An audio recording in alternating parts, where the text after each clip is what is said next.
नाशिकमधील एक असं मंदिर ज्याला पुरातन असा इतिहास आहे.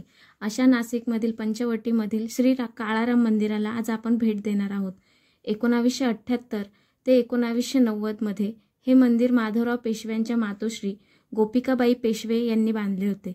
येथे असलेल्या काळ्या पाषाणातील श्रीरामांच्या मूर्तीमुळे या मंदिराला काळाराम मंदिर म्हणून ओळख मिळाली आणि हे मंदिर बांधण्यासाठी त्यावेळी 12 वर्ष व 23 लाख रुपये असा खर्च आला होता.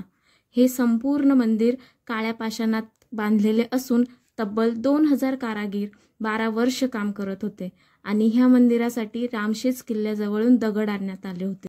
हे केवळ मंदिर नसून महाराष्ट्राच्या सामाजिक जागृतीचे प्रतीक आहे. रामनवमीला येथे भव्य उत्सव साजरा होतो. पूर्ण पंचवटी परिसरात रामरथाची मिरवणूक काढली जाते.